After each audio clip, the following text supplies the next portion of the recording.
നമസ്കാരം. മലയാളി വാർത്ത ഇൻസൈഡിലേക്ക് സ്വാഗതം. ഡോക്ടർ എം കെ ലൂക്ക ഇന്നലെ അന്തരിച്ചു. ഡോക്ടർ എം കെ ലൂക്കയുടെ കഥ വല്ലാത്തൊരു കഥയാണ്. ബൈബിളിലെ ഒരു ഉപമ. യേശുവിനെ കാണാനെത്തിയ ധനികനായ ഒരു യുവാവ് അയാൾ യേശുവിനോട് ചോദിച്ചു, സ്വർഗരാജ്യത്തിൽ പ്രവേശിക്കാൻ ഞാൻ എന്ത് ചെയ്യണം? നിനക്കുള്ളതെല്ലാം വിറ്റ് ദരിദ്രർക്ക് കൊടുക്കാൻ യേശു അവനെ ഉപദേശിച്ചു. നീ നിനക്കുള്ളതെല്ലാം വിറ്റ് ദരിദ്രർക്ക് കൊടുക്കുക, നിന്റെ നിധി സ്വർഗത്തിലുണ്ടാകും. അവൻ ഒരുപാട് സ്വത്തുക്കളുണ്ടായിരുന്നു. ഇത് കേട്ട് കിളിപോയവൻ തിരികെ നടന്നു. കൂടെയുണ്ടായിരുന്ന ശിഷ്യരോട് യേശു പറഞ്ഞു, സത്യമായി ഞാൻ നിങ്ങളോട് പറയുന്നു, ഒരു ധനികന് സ്വർഗരാജ്യത്തിലേക്ക് പ്രവേശിക്കാൻ പ്രയാസമാണ്. ധനവാൻ ദൈവരാജ്യത്തിൽ കടക്കുന്നതിനേക്കാൾ എളുപ്പം ഒട്ടകം സൂചിക്കുഴയിലൂടെ കടക്കുന്നതാണ്. പക്ഷേ എം കെ ലൂക്ക തനിക്കുള്ളതെല്ലാം വിറ്റ് ദരിദ്രർക്ക് കൊടുത്തു. അദ്ദേഹത്തെ ഇന്നലെ ദൈവം സ്വർഗത്തിലേക്ക് കൂട്ടിക്കൊണ്ടുപോയി. പാലാ സെൻറ് തോമസ് കോളേജിൽ 1985 കാലഘട്ടത്തിലെ കോളേജ് യൂണിയൻ ചെയർമാൻ ലൂക്കാച്ചൻ ഒരു മഹാസംഭവമാണ്. പിന്നീട് അദ്ദേഹം ഉഴവൂർ സെൻറ് സ്റ്റീഫൻസ് കോളേജിലും BCM കോളേജിലുമൊക്കെ പ്രൊഫസറായി. അതിനുശേഷം അമേരിക്കയിലേക്ക് അമേരിക്കൻ പൗരത്വമൊക്കെ എടുത്ത് അമേരിക്കയിൽ നല്ല സുഖജീവിതം ജീവിക്കാമായിരുന്നു എം കെ ലൂക്കായ്ക്ക്. നാട്ടിലെത്തി പാവപ്പെട്ട കുട്ടികളെ സഹായിക്കണം, അവർക്ക് നല്ല വിദ്യാഭ്യാസം നൽകണം, തന്നെ കൊണ്ട് ചെയ്യാൻ കഴിയുന്നതൊക്കെ ദരിദ്രർക്ക് ചെയ്യണം നിശ്ചയിച്ചുറപ്പിച്ചാണ് അദ്ദേഹം തിരികെ കോട്ടയത്തേക്ക് മടങ്ങിയത്. അമേരിക്കയിലെ ജീവിതകാലത്ത് നാട്ടിൽ കുറേയേറെ സമ്പാദ്യങ്ങളുണ്ടായി. കോട്ടയത്തും പിന്നെ മൂന്നാറിലുമൊക്കെ വലിയ ഭൂമി. ഒടുവിൽ ഈ ഭൂമി അത്രയും വിറ്റ് പാവങ്ങൾക്ക് കൊടുത്ത വല്ലാത്തൊരു കഥയാണ് എം കെ ലൂക്കയുടേത്. കിഷ്കിന്ധാകാന്ഡം എന്ന സിനിമയിലെ അപ്പുപിള്ളയെ നമ്മൾ അത്ര പെട്ടെന്ന് മറക്കില്ല. മറവി രോഗമായിരുന്നു അദ്ദേഹത്തെ അലട്ടിയിരുന്നത്. സമാനമായിരുന്നു എം കെ ലൂക്കയുടെ അവസ്ഥയും. കഴിഞ്ഞ കുറേ വർഷങ്ങളായി ബ്രെയിൻ ട്യൂമർ ബാധിച്ച് സർജറിയും ചികിത്സയുമൊക്കെയായി അദ്ദേഹം ഇങ്ങനെ കഴിയുന്നു. ഇടയ്ക്കിടെ ഓർമ്മകൾ മായും. എന്നാൽ ഓർമ്മകൾ തിരികെ കിട്ടുമ്പോൾ താൻ ചെയ്യേണ്ട ഉത്തരവാദിത്വം അത്രയും ഒരു ഡയറിയിൽ കുറിച്ചിടും.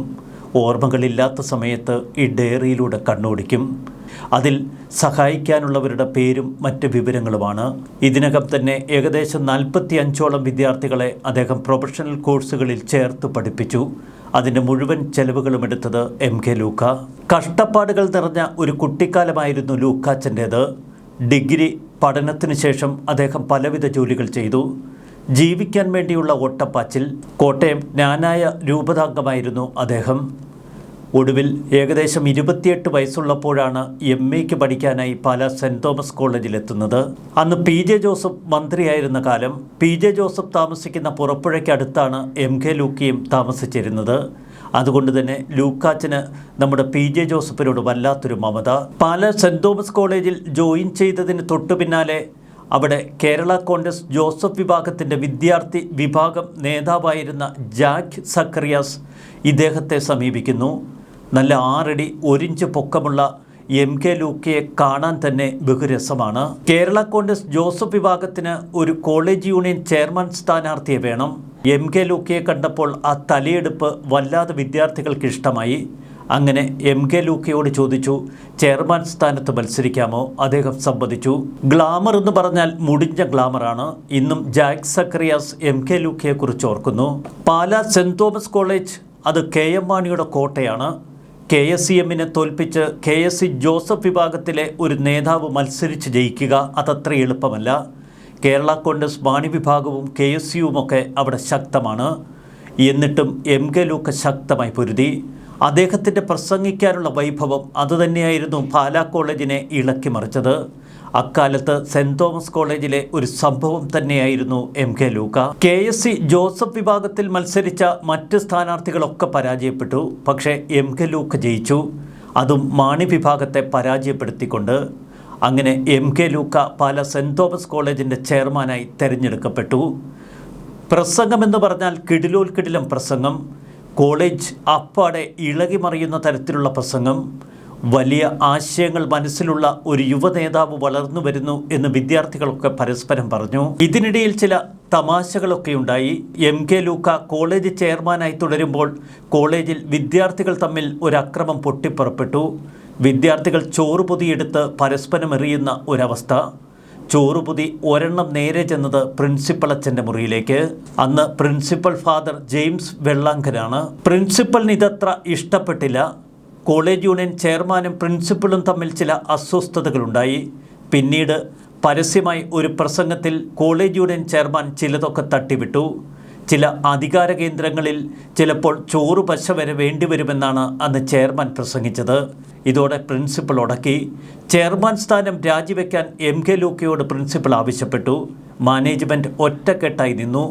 അതിന് ചില രാഷ്ട്രീയ നേതാക്കളുടെ പിന്തുണയും കിട്ടി. ഒടുവിൽ സമ്മർദ്ദങ്ങൾക്ക് വഴങ്ങി MK ലൂക്ക കോളേജ് യൂണിയൻ ചെയർമാൻ സ്ഥാനം രാജിവെക്കുന്നു.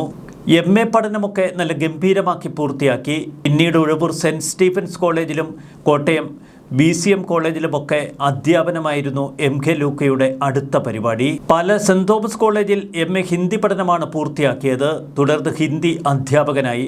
വർഷങ്ങളോളം കോട്ടയത്ത് എല്ലാ വിദ്യാർത്ഥികളുടെയും മുക്തഖണ്ഡമായ പ്രശംസയൊക്കെ പിടിച്ചുപറ്റി MK ലൂക്ക അങ്ങനെ തുടർന്നു. ജീവിതം അങ്ങനെ പോകുന്നതിനിടയിലാണ് ഒരു നേഴ്സിനെ വിവാഹം കഴിക്കുന്നത്. തുടർന്ന് അദ്ദേഹം അമേരിക്കയിലേക്ക് പോയി. അമേരിക്കയിൽ വിവിധ യൂണിവേഴ്സിറ്റികളിൽ അധ്യാപകനായി പിന്നീട് ജോലി ചെയ്തു. ഹിന്ദി തന്നെയാണ് അവിടെയും പഠിപ്പിച്ചത്. അമേരിക്കയിലെ യൂണിവേഴ്സിറ്റികളിൽ ഫോറിൻ ലാംഗ്വേജ് പഠിപ്പിക്കുന്ന ഒരു പരിപാടിയുണ്ട്. അതുകൊണ്ട് അദ്ദേഹത്തിന് ഹിന്ദി അവിടെ പഠിപ്പിക്കാൻ കഴിഞ്ഞു.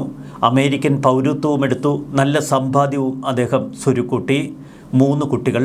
ജീവിതത്തിൽ ഒരുപാട് കഷ്ടപ്പാടുകളിലൂടെയാണ് MK ലൂക്ക തൻ്റെ ചെറുപ്പത്തിൽ കടന്നുപോയത്.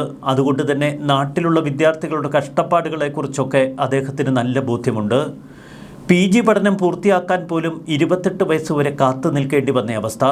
അമേരിക്കയിലെ തൻ്റെ ജീവിതം മുന്നോട്ട് പോകുന്നതിനിടയിൽ ആദ്യ ഭാര്യ മരിച്ചു. പിന്നീട് ഒരു വിവാഹം കൂടി കഴിച്ചു. അതിൽ കുട്ടികളില്ല. കുറേയേറെ വർഷങ്ങൾക്ക് മുൻപ് അദ്ദേഹം കേരളത്തിലേക്ക് മടങ്ങി വന്നു. കോട്ടയം കേന്ദ്രമായി എന്തെങ്കിലുമൊക്കെ ചെയ്യണമെന്നായിരുന്നു അദ്ദേഹത്തിൻ്റെ ആഗ്രഹം.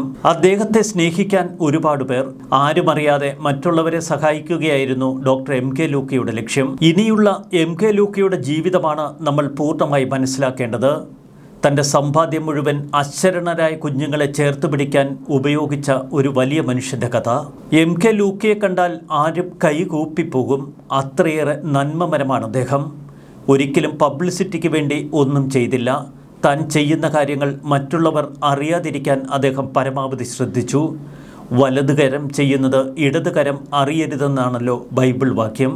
അമേരിക്കയിലുള്ള കാലം താൻ അധ്വാനിച്ച് സ്വരുക്കൂട്ടിയ ഒരുപാട് സമ്പാദ്യം, അതൊക്കെ എങ്ങനെ ഉപയോഗിക്കണം എന്ന് അദ്ദേഹത്തിന് നിശ്ചയമുണ്ടായിരുന്നു.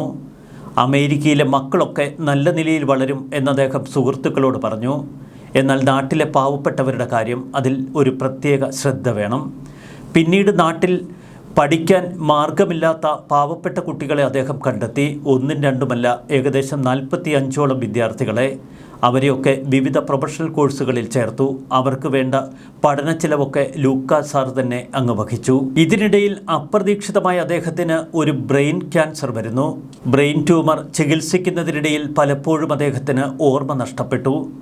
ആ ഓർമ്മകൾ നഷ്ടപ്പെടുന്ന അവസ്ഥയിൽ ഡയറിയിലൂടെയും താൻ കുറിച്ചു വെച്ച നോട്ടുകളിലൂടെയുമൊക്കെ അദ്ദേഹം തൻ്റെ ദൗത്യം പൂർത്തിയാക്കിക്കൊണ്ടിരുന്നു. ഇതിനിടയിൽ മജീഷ്യൻ ഗോപിനാഥ് മുതുകാടിനെക്കുറിച്ച് അദ്ദേഹം കൂടുതൽ മനസ്സിലാക്കി.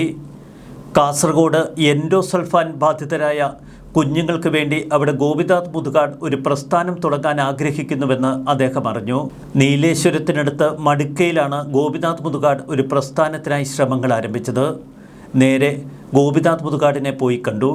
തൻ്റെ സ്വത്ത് വിറ്റ് അതിൽ നിന്ന് കിട്ടിയ 2 കോടി രൂപയുമായി ആ സ്ഥാപനത്തിൽ താമസിച്ച് പാവപ്പെട്ട കുട്ടികൾക്കൊപ്പം ജീവിക്കണമെന്നതായിരുന്നു ലൂക്ക സാറിൻ്റെ ആഗ്രഹം. അത് അദ്ദേഹം പലരോടും പറഞ്ഞു. കോട്ടയത്തെ ഫ്ലാറ്റ് കൂടി വിൽക്കും, ആ പണം കൂടി അവർക്ക് കൊടുക്കും. പിന്നെ എൻഡോസൾഫാൻ ബാധിതരായ ആ കുഞ്ഞുങ്ങളോടൊപ്പം ശിഷ്ടകാലം ജീവിക്കും. അമേരിക്കയിലെ സുഖസൗകര്യങ്ങളിൽ ജീവിക്കാൻ തയ്യാറാകാതെ നാട്ടിലെത്തി എൻഡോസൾഫാൻ ബാധിതരായ ആ കുഞ്ഞുങ്ങൾക്കൊപ്പം ജീവിക്കാൻ മനസ്സ് കാട്ടിയ ഒരു വലിയ മനുഷ്യൻ. അമേരിക്കയിലെ മക്കൾ അദ്ദേഹത്തെ അങ്ങോട്ടേക്ക് വിളിച്ചു. എന്തിനാണപ്പ ഇങ്ങനെ നാട്ടിൽ പോയി കഷ്ടപ്പെടുന്നത്? അമേരിക്കയിൽ വന്ന് സുഖമായി ജീവിക്കാമല്ലോ, ഞങ്ങളൊക്കെ ഇവിടെയില്ലേ? എന്നാൽ തൻ്റെ ജീവിത ദൗത്യം മറ്റൊന്നാണ് എന്ന് അദ്ദേഹം മക്കളോട് പറഞ്ഞു. അദ്ദേഹത്തിൻ്റെ സ്നേഹബുദ്ധിയ നിർബന്ധത്തിന് വഴങ്ങി മക്കൾ പോലും എല്ലാം അംഗീകരിച്ചു കൊടുത്തു. ഇതിനിടയിൽ മൂന്നാറിലെ വസ്തു വിറ്റ് ഒരു 3.5 കോടി രൂപ, അതും പാവങ്ങളെ സഹായിക്കാനായി അദ്ദേഹം മാറ്റിവെക്കാൻ തീരുമാനിച്ചുറച്ചു. ഇടയ്ക്കിടെ അദ്ദേഹത്തെ അലട്ടിയിരുന്ന മറവി രോഗം, ഓർമ്മ കിട്ടുമ്പോൾ ആരെയൊക്കെ സഹായിക്കണമെന്ന് അദ്ദേഹം തന്നെ തയ്യാറാക്കുന്ന കുറിപ്പുകൾ. ഒരു വല്ലാത്ത ജീവിതം തന്നെയായിരുന്നു MK ലൂക്കയുടേത്. ഇത്തിരി കാലം കൂടി ഈ മനുഷ്യന് ഭൂമിയിൽ ജീവിതം അനുവദിച്ചുകൂടെ എന്ന് നമ്മൾ ചിലപ്പോൾ ദൈവത്തോട് ചോദിച്ചു പോകും.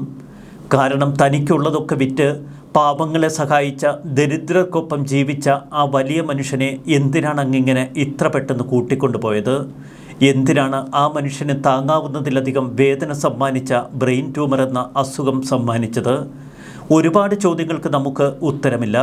പക്ഷേ ലൂക്ക സാർ ഇന്നലെ മരിച്ച് അങ്ങ് സ്വർഗത്തിലേക്ക് പോയി എന്ന് നമുക്കുറപ്പാണ്.